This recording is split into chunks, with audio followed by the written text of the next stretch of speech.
பீகாரோட assembly elections 2 கட்டமாக November 6 November 11 நடக்க இருக்கு. பீகாரோட ஓட்டர்ஸ் லிஸ்ட்ல இருந்து 69 லட்சம் வாக்காளர்களோட பேரை ரிமூவ் பண்ண எலெக்ஷன் கமிஷனோட எஸ்ஐஆர் தமிழ்நாட்டுக்கு வந்துடுச்சு. இந்த வீடியோவில் எஸ்ஐஆர்னா என்ன, அதோட ப்ரொசீஜர்ஸ் என்ன, அந்த ப்ரொசீஜர்ஸ்லாம் தமிழ்நாட்டில் நடக்க போகிற டேட்ஸ் என்ன, அந்த எஸ்ஐஆரோட பிரச்சனை என்ன அப்படின்றதெல்லாம் பார்க்க போகிறோம். முதல்ல எஸ்ஐஆர்னா என்ன? ஸோ இந்தியன் ஹிஸ்ட்ரியில் 1951 2004 வரைக்கும் ஒரு 8 டைம்ஸ் எஸ்ஐஆர் நடந்திருக்கு. இந்த எஸ்ஐஆரோட மெயின் நோக்கம் என்னன்னா 2 காரணம். முதல் மெயின் காரணம் என்னன்னா, வெளிநாட்டை சேர்ந்தவரோட பேரை வந்து இங்கே வாக்காளர் பட்டியலில் ஆட் ஆகிருக்கிறது தான். ஸோ அவங்க இல்லீகல் மைக்ரண்ட்ஸாக உள்ளே வந்து இங்கே ஒர்க்ஸ்லாம் பண்ணி அந்தந்த ஸ்டேட்டில் அப்படியே செட்டில் ஆகி நாளடைவில் இல்லீகல் டாக்குமெண்ட்ஸ் டூப்ளிகேட் டாக்குமெண்ட்ஸை வச்சு ஓட்டர் ஐடிஸும் வாங்கிடுறாங்க. ஸோ அந்த நேமை ரிமூவ் பண்ணுறதுக்காகவும், ரெண்டாவது ரீசன் இந்த மாதிரி நேச்சுரல் காஸ்ட் இந்த மாதிரி டெத் ஆனவங்க அவங்களோட நேம்லாம் ரிமூவ் பண்ணுறதுக்காகவும் தான் இந்த எஸ்ஐஆர் மெயினாக நடக்குது. ஸோ நெக்ஸ்ட் இதோட ப்ரொசீஜர் என்னென்னா, ஃபஸ்ட்டு இந்த ப்ரொசீஜர் ஸ்டார்ட் ஆகிறது வந்து பூத் லெவல் ஆஃபீஸர்ஸ் கிட்ட இருந்து தான். அவங்களுக்கு ஒதுக்கப்பட்ட அந்த பூத்தில் இருக்க ஆயிரக்கணக்கான வாக்காளர்களோட எனுமரேஷன்ஸை ஃபார்ம் டவுன்லோட் பண்ணி அவங்க ஒரு வீட்டுக்காக போய் அந்த ஃபார்மில் டீட்டெயில்ஸ்லாம் கலெக்ட் பண்ணுவாங்க.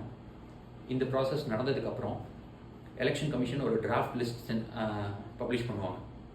ஸோ அந்த டிராஃப்ட் லிஸ்ட்டில் இந்த சேஞ்சஸ் இந்த அட்ரஸ் சேஞ்சஸ், டெலிஷன், அடிஷன் இதெல்லாம் பண்ணதுக்கப்புறம் அந்த டிராஃப்ட் லிஸ்ட்டில் அந்த சேஞ்சஸ் எல்லாம் இம்பேக்ட் ஆகி அந்த டிராஃப்ட் லிஸ்ட் வெளியே வரும். அந்த டிராஃப்ட் லிஸ்ட்க்கு அப்புறம் அதில் நம்மளோட நேம் வந்து வாக்காளர் பட்டியலில் ரிமூவ் ஆயிருந்துச்சுன்னா நம்ம மேல்முறையீடு செய்யறது, கிளைம்ஸ் அண்ட் அப்ஜெக்ஷன், அதுதான் தேர்ட் ப்ரொசீஜர். அந்த ப்ரொசீஜருக்கு அப்புறம் தான் election commission final list, voters list அனுப்புவாங்க. அந்த லிஸ்ட் தான் வரப்போகிற 2026 ஓட்டர்ஸ் ஃபைனல் ஓட்டர்ஸ் லிஸ்ட்டு.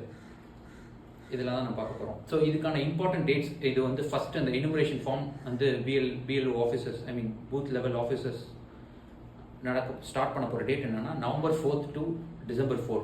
இந்த பீரியடில் அவங்க இந்த எனுமரேஷன் ஃபார்ம்ஸ்லாம் கலெக்ட் பண்ணுவாங்க. சப்போஸ் நம்மளால் அவங்க வரப்போ நம்ம அங்கே இல்லை அப்படின்னா நம்ம ஆன்லைன்லேயும் அதை டவுன்லோட் பண்ணி சப்மிட் பண்ணிக்க முடியும் ஆன்லைன்லேயே. அப்படி ஆன்லைனில் நம்மளுக்கு பண்ண தெரியல அப்படின்னா அந்த விடுபட்டவங்களோட வீட்டுக்கு அந்த பூத் லெவல் ஆஃபீஸர்ஸ் வந்து 3 டைம் போகும். அந்த 3 டைமில் ஏதோ ஒரு டைம் நம்ம அங்கே அவைலபிளாக இருக்க மாதிரி பார்த்துக்கலாம்.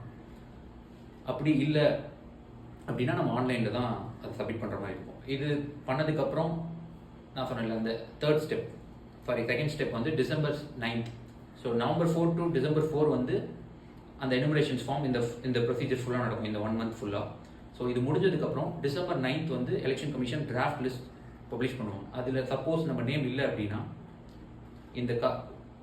அதில் சப்போஸ் அந்த டிராஃப்ட் லிஸ்ட்டில் நம்ம நேம் இல்லை அப்படின்னா எய்தர் அந்த வாக்காளர் வந்து இந்த அட்ரஸ் வந்து வேறு அட்ரஸ்க்கு போயிருக்கலாம், ஆர் அந்த வாக்காளர் வந்து இறந்துருக்கலாம். அப்படி இந்த காரணம் எதுவுமே இல்லாமல் நம்ம நேம் ரிமூவ் ஆயிருந்துச்சுன்னா நம்ம மேல்முறையீடு செய்யலாம். அது வந்து December 9 January 31 வரைக்கும் அப்ஜெக்ஷன் அண்ட் கிளைம்ஸ் அந்த பீரியட். ஸோ அதில் வந்து நம்ம பூத் லெவல் ஆஃபீஸர்ஸ் கிட்டே முறையிடலாம், அப்படி இல்லைன்னா ஸ்டேட்டோட எலெக்ஷன் ஆஃபீஸர் கிட்டே முறையிடலாம்.